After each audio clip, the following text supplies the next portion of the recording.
সময় যখন পেয়েছি, ভিডিও যখন বানাচ্ছি, তখন ডেয়ার ডেভিলের এপিসোড নাম্বার 3 নিয়ে খুব অল্প কথাবার্তা বলবো। এটা কিন্তু একটা স্পয়লার রিভিউ হবে।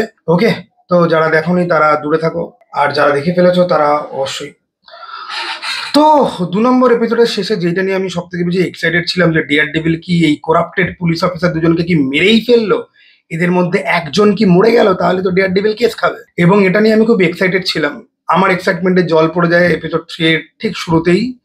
আমি বুঝতে পারলাম যে কেউ মরেনি, ঠিক আছে, কেউ মরেনি। এবং আমি একটু অবাকই হলাম, ভাই এদের তো তাহলে নেক তো ভাই হেভি শক্ত ভাই। ম্যান অফ স্টিলে তাহলে ভাই এই পুলিশ অফিসারের থাকা উচিত ছিল।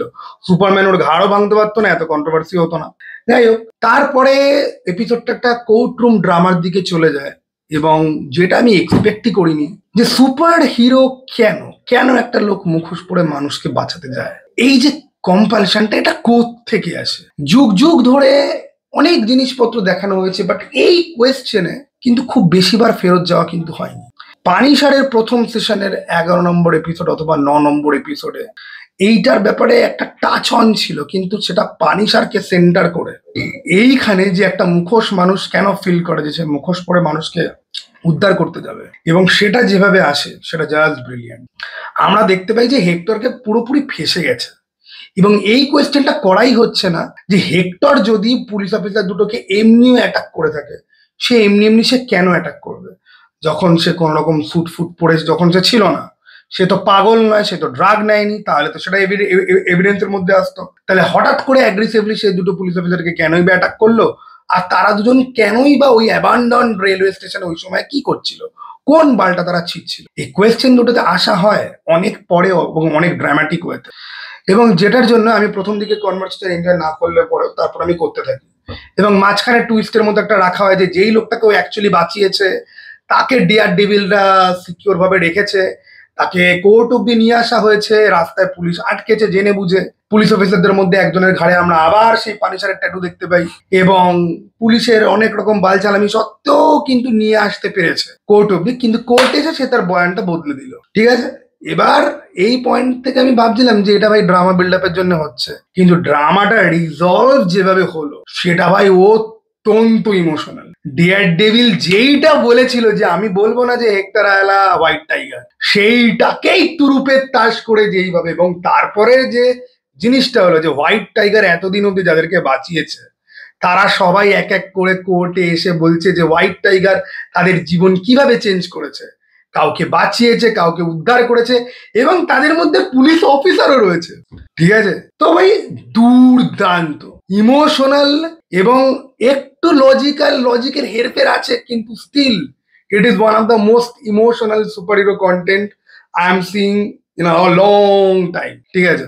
এবং ভাই দেখে ভাই যখন হেক্টরকে যখন জিজ্ঞাসা করা হচ্ছে যে কেন তুমি এটা করেছো, যখন ও উত্তরটা দিল because this is the right thing to do, because this is the right thing to do, because this is the right thing to do, ভাই চুমু চুমু।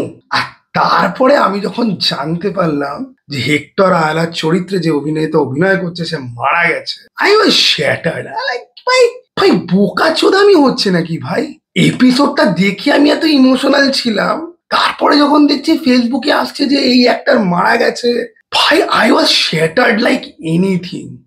এবং আমি একটা অদ্ভুত জিনিস দেখে ব্যাপার হয়ে গেলাম। তোমরা একটা জিনিস খেয়াল করো, ব্ল্যাক প্যান্থার কালো চিতা চ্যাডউইক বসম্যান, হোয়াইট টাইগার সাদা বাঘ রেজ, ভাই বিড়াল টাইপের ক্যারেক্টার, বিড়াল বেস সুপার হিরো যারা প্লে করছে, তারা সবাই কি মার্বেলে কাজ করে আর ক্যান্সারে মারা যায়?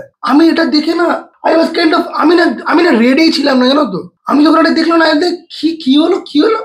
আর তার থেকেও বড় কথা হচ্ছে কি, যে এপিসোডের লাস্টে গিয়ে যেভাবে ওর ক্যারেক্টারটাকে মারা হলো না, এবং এইটার উপরে ঠিক এইরকম একটা ব্যাটম্যানের গল্প আছে, legend of the dark night a beautiful, যে ব্যাটম্যানকে একটা অ্যালির মধ্যে একদিন ব্যাটম্যান দেখছে যারা ফ্যামিলি বিপদে পড়েছে, একটা বাচ্চা ছেলে আর তার বাবা মা। ব্যাটম্যানের তো দেখেই মাথা খারাপ হয়ে গেছে, ওর তো ওইটাই ট্রমা, ও আর ওর বাবা মা ওরকম ছিল, ও ওদেরকে বাঁচাতে গেছে, গিয়ে বুঝতে পারছে যে বাচ্চাটাও গুন্ডা, সে একটা ডোয়ার্ফ গুন্ডা, আর বাবা মাটাও গুন্ডা, তারা ওকে অলমোস্ট মেরে ফেলেছে, ঠিক আছে। তারপরে ও চোখ খুলে দেখছে ওর সামনে আলফ্রেড, এবং আলফ্রেডের সাথে ওর একটা তর্ক হয়েছিল। ও আলফ্রেডকে বলেছিল যে আমি রেডি, আলফ্রেড বলেছিল তুমি রেডি নও, ও বলেছিল আমি রেডি। কিন্তু আলফ্রেড বোঝাতে চেয়েছিল যে ফিজিক্যাল অ্যাসপেক্টে তুমি রেডি, মেন্টাল অ্যাসপেক্টে তুমি নও। তোমার ট্রমা রয়েছে, যে তোমার ট্রমা বুঝতে পেরে যাবে সে নিজে এরকম ফেক ভিকটিম সেজে তোমাকে জালের মধ্যে ফেলবে। এটা ব্যাটম্যানের সাথে হয়েওছে বহুবার। গুন্ডারা জাস্ট আমি বিপদে পড়েছি এই নাটক করে ব্যাটম্যানকে টেনে নিয়েছে, ব্যাটম্যানের উপরে অ্যাটাক করার চেষ্টা করেছে। এবং ঠিক সেম ওয়েতে হেক্টর আয়লার সাথে হোয়াইট টাইগারের সাথে সেম জিনিস হলো। ও কারুর একটা বিপদের আরতি শুনতে পেয়ে যেতে গেল, ছায়ার মধ্যে থেকে বেরিয়েছে, গুলি মেরে দিল। আর যে লোকটা মেরে দিল তার বুকে ভাই পানিশার তো এই লোকটা তো পানিশার নয়, পানিশার এই লোকটাকে ধোবে আমি বলে দিচ্ছি, ঠিক আছে? এই লোকটাকে আলাদা করে স্পট করা যদি যায়, Punisher is gonna have a field day with this guy. Punisher যখন জানতে পারবে না যে ওর লোক ইউজ করে এরা চোদনামি করে বেড়াচ্ছে, পানিশার উইল বি লাইক শুয়োরের বাচ্চা, তোর ড্যাশ মারি আমি। এবং হেক্টরের যে মৃত্যুটা আমি এপিসোডের মধ্যে বলছি, দ্যাট ওয়াজ ডিভাস্টেটিং ইনাফ, যে লোকটা মরে গেল। এবার তো ম্যাট মার্ডককে সবাই এই মৃত্যুর জন্য দায়ী করবে, কেউ না দায়ী করুক, ম্যাট মার্ডক তো নিজে গিল্ট ফিলিং এ ভুগবে যে আমি ওকে বাঁচানোর জন্য ওর সিক্রেট আইডেন্টিটি রিভিল করে দিলাম, আমি ওকে বাঁচাতে পারলাম না। এটা তো সিভিল ওয়ার সিনেমার প্লট হয়ে গেল ভাই। আই ওয়াজ সো ইমোশনাল, ঠিক আছে? এপিসোডটা সেরকম ভাবে এগোচ্ছে না যেভাবে আমি অ্যান্টিসিপেট করেছি, বাট স্টিল এপিসোডটা এত ইমোশনালি ডিভাস্টেটিং। এবং ভাই লাস্ট যে পাঞ্চটা না, মানে এই এপিসোডের ডিরেক্টরকে পেলে আমি ঠাস করে এক থাপ্পড় দেবো, ঠিক আছে? তারপর আমি চুমুও খাবো। ও ডেয়ার ডেভিলকে বলেছিল যে ও একটা দ্বীপে যেখানে পাখিরা একটা প্যাটার্নে ডাকে সেখানে ও যেতে চায়, এবং ডেয়ার ডেভিলকে কনসোল করেছিল যে দেখো হেক্টর, তুমি ঠিক ওখানে যেতে পারবে। এপিসোডটা যখন শেষ হচ্ছে, নাম দেখানো হচ্ছে, তখন ওই পাখিটার আওয়াজ দিচ্ছে। যারা মন দিয়ে দেখেছে বা বুঝেছে, দেয়ার লাইক ভাই মানে এপিসোডটা না, মানে তোমার মন খারাপ হয়ে যাবে এপিসোডটা দেখলে। আর আমার জন্য তো সেটা আরো বেশি এক্সট্রা ডোসেজে চলে গেছে, যেহেতু আমি উঠে পরে জানতে পেরেছি যে এই অ্যাক্টর মারা গেছে। I was shattered like anything.